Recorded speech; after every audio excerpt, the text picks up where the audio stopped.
power for me to be successful was not in the teachers, it was not in the educational system, it was not in my culture, it was not in my society, it was within me. And I began to think, God, if you are a good God, why am I poor? If you are a great God, why are these people better than me? If you make me in your image, why are they special and I'm a monkey? And that night, no thunder, no lightning, no earthquakes, nothing. I just heard a voice in my mind, and the voice said,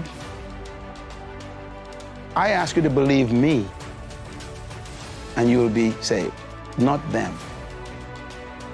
And that night, I made a commitment to believe what God said. 13 years ago, I said, okay, I believe that I have the power to experience far beyond all I can ever ask, think, or imagine. 13 years old. And that's when my pursuit of God began. When was it that you realized you wanted to become a preacher? You know, I didn't want to become a preacher. Matter of fact, today I still don't consider myself a preacher. I think it drove me to have a passion to help everybody who's been oppressed. My passion is to make sure that no one should live under what I experienced. I never desired to be a minister. I desired to help people. My definition of leadership is very simple yet complicated. I believe that leadership is the capacity to influence others through inspiration, not manipulation. And that inspiration comes from a passion which is motivated by a sense of vision and a sense of purpose. So leadership is first personal, then it's corporate. Leadership is not something you pursue, it's something you discover. Leaders are born when a human discovers something more important than their personal ambition. Leadership is You don't pursue it? Leadership You is, discover. no, true leaders do not seek followers. Leaders actually are pursuing a passion toward a purpose that gives them a sense of destiny. Yeah. For example, one of the greatest leaders of example that I use is Nelson Mandela, one of your great presidents. He never sought followers. Think about it. He discovered a purpose that was more important than his private preservation, his private ambition. He pursued that purpose privately. It attracted people. So leaders don't seek followers. Followers are attracted to leaders. Leaders are more concerned about discovering a purpose to improve the life of humanity that's more important than their personal ambition. So they sacrifice themselves to accomplish something for the greater good. Yeah. We find that very rarely. Most people we call leaders are simply professional manipulators. And they actually are more concerned about their own promotion than promoting the people. Do we sit down and let change just happen to us? Or are we just watching change happening around us? Or are we aware that change is happening within us? Or are we going to be those proactive people who make sure that we affect what happens to us? Change also produces 4 types of people. They are in this room. First of all, there are people who watch things happen. Now, let me say something about change. This is important here. Not all change is improvement. You used to weigh 128.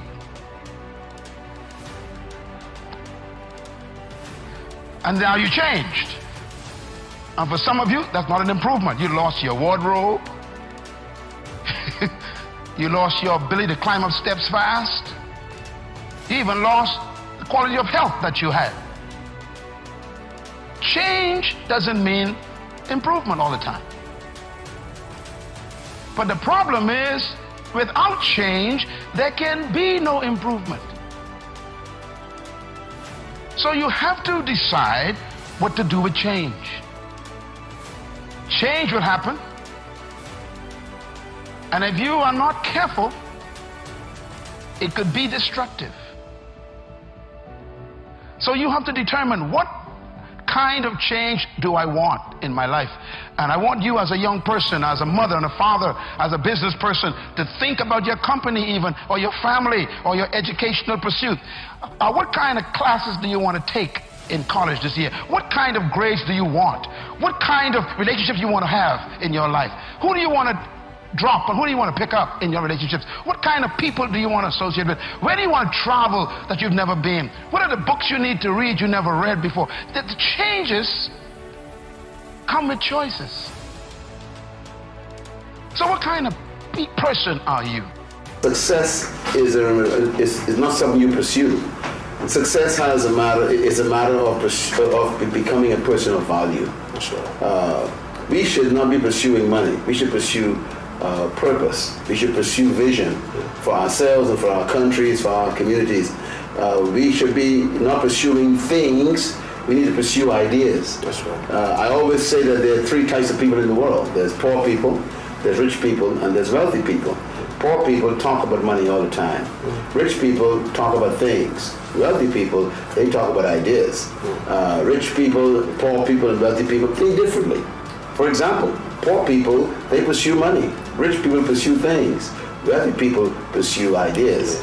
And so constantly there's a different way of thinking. I hope that the third world countries and the young people of our nations will become ideas people. You know, ideas control the world, not money. That's right. And ideas attract money. So I think if we minimize this desire to get money and elevate the creativity of new ideas, we'll find that financial results will naturally flow to it. Bill Gates didn't pursue money; he pursued an idea. Stephen Jobs, the late Stephen Jobs, who invented the Apple computer and the iPhone, he never went after money. He developed an idea.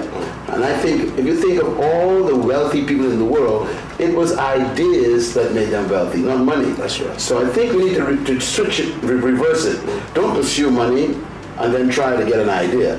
Get an idea and money to pursue the idea, and you become a byproduct as far as wealth. Change is inevitable. Change is also the principle of life. That means everything that is alive will change. And even things that are not alive will change. You know, a lady came to me, she says, I came to the Bahamas for the last 10 years and I missed 4 years. And I came here this past month and everything is different. The airport is new, she said. What happened to the old airport, she says. In other words, even the things not alive are changing. The way the river runs down the mountain is wearing away the mountain. You go back to that mountain 10 years later and the river is wider. Change is in creation. It's part of life. So here is the question then. Ecclesiastes chapter 3. It says, to everything there is a season, and to every purpose under heaven there is a time for it. To everything there's a season. How many things have a season? Everything. This is one of the best news I ever got in my life. When I understood this, I was a teenager and it changed my life. When I understood that everything is a season, let me tell you why. If you're having a bad time right now, it cannot last. If you cannot find a job right now, that is only a season. If your business is going in the wrong direction, it's a seasonal slide. If nobody wants to marry you, that's only a season. There's gonna come a season when everybody want to marry you. You got choices. If you have no money right now, the good news is I am seasonally broke. Tell your neighbor, it's only for a time. That's the good news. And that's why we are always reminded, never make a permanent decision in a temporary problem. I tell our young people, I say to you right now, stop looking for employment. Why don't you position yourself differently and look for deployment?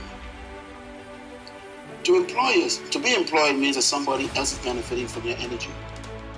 To deploy yourself means that you are using your own energy to be productive. So instead of waiting for someone to give you a job, create your own work. That's why I tell people there's a difference between your work and your job. Your job is what they train you to do. Your work is what you were born to do. Your job is your skill, which they can fire you from at any time. But your work is your gift. No one can take that from you. Your job is where you get compensation for activity. Your work is where you get fulfillment because you love it so much. Your job you can retire from. Your work you can never retire from your work because your work is you. So when a person discovers their work, they no longer need a job because their work makes them productive. So there are young people in this country who are full of talents, full of gifts. And I want to say this too. Every problem in life is a business. All businesses are simply someone solving a problem.